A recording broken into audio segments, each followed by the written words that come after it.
Julius Robert Oppenheimer. Nascido em 22 de abril de 1904 em Nova York, nos Estados Unidos.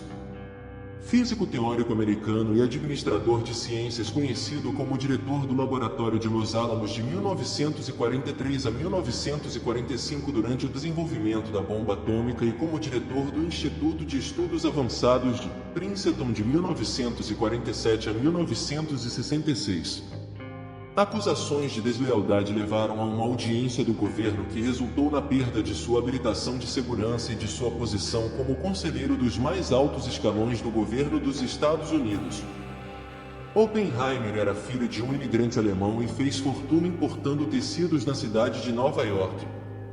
Durante seus estudos de graduação na Universidade de Harvard, Oppenheimer destacou-se em latim, grego, física e química. Depois de se formar em 1925, viajou para a Inglaterra para fazer pesquisas no laboratório Cavendish na Universidade de Cambridge. No Cavendish, Oppenheimer teve a oportunidade de colaborar com a comunidade científica britânica em seus esforços para promover a causa da pesquisa atômica. Max Born, um físico e matemático alemão que foi fundamental para o desenvolvimento da mecânica quântica, convidou Oppenheimer para a Universidade de Göttingen, onde ele conheceu outros físicos, em 1927. Obteve seu doutorado com apenas 23 anos de idade. Oppenheimer voltou aos Estados Unidos para ensinar física na Universidade da Califórnia em Berkeley e no Instituto de Tecnologia da Califórnia.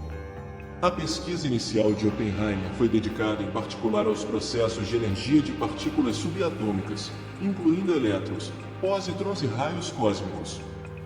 Em 1936 ele se aliou à República durante a Guerra Civil na Espanha, onde conheceu alguns estudantes comunistas.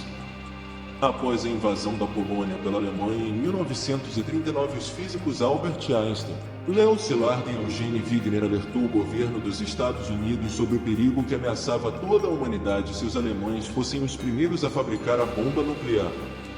Oppenheimer então começou a buscar um processo de separação do urânio 235 do urânio natural e para determinar a massa crítica do urânio necessária para fazer tal bomba.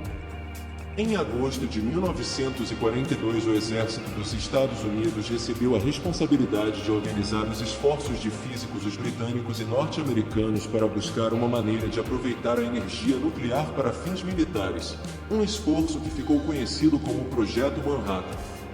Oppenheimer foi instruído a estabelecer e administrar um laboratório para cumprir essa tarefa. Em 1943, ele escolheu o Planalto de Los Alamos, perto de Santa Fé, no Novo México.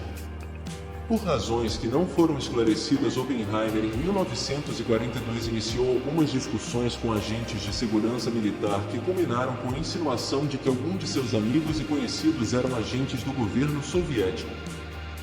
Isso levou à demissão de um amigo pessoal do corpo docente da Universidade da Califórnia. Em uma audiência de segurança em 1954, ele descreveu sua contribuição para essas discussões como, entre aspas, um tecido de mentiras. O esforço conjunto de cientistas destacados em Los Alamos culminou na primeira explosão nuclear em 16 de julho de 1945, no Trinity Site perto de Alamo, no Novo México, após a rendição da Alemanha. Menos de um mês depois, nos dias 6 e 9 de agosto de 1945, as cidades de Hiroshima e Nagasaki foram devastadas por mais duas explosões nucleares. As bombas Little Boy e Fat Man foram detonadas sobre as cidades japonesas, fazendo milhares de vítimas tanto imediatas quanto posteriormente.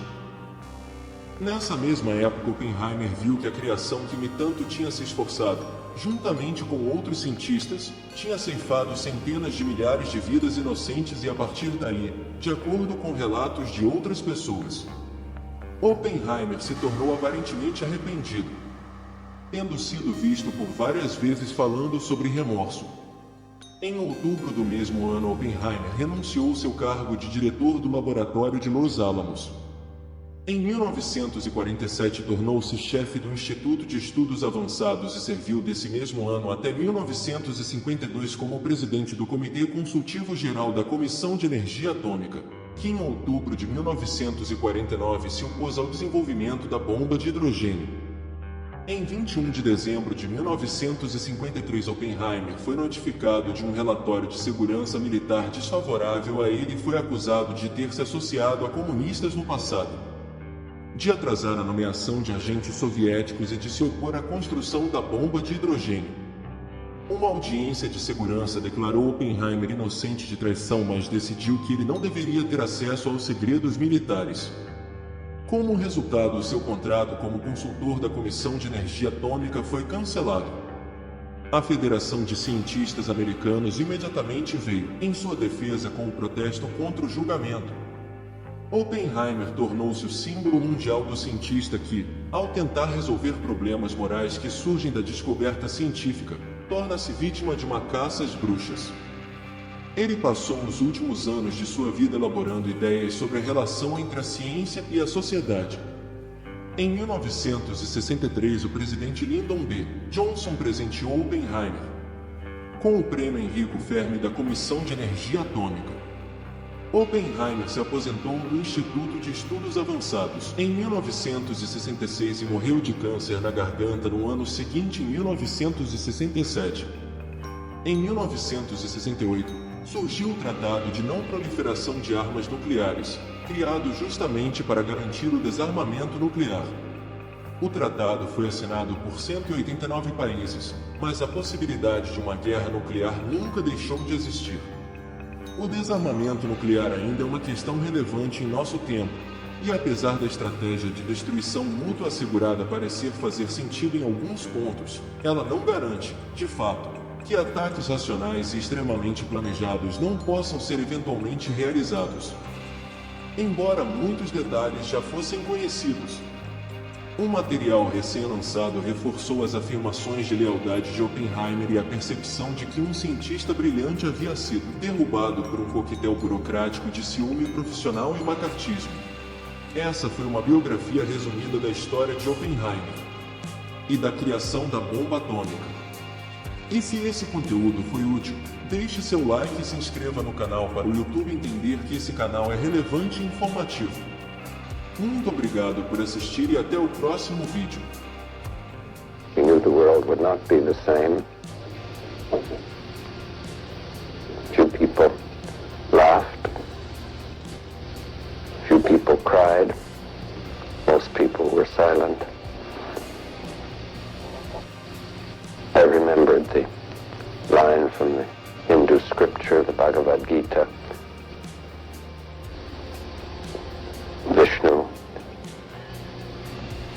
is trying to persuade the prince that he should do his duty, and to impress him takes on his multi-armed form and says, "Now I am become death, the destroyer of worlds." I suppose we all thought that one way or another.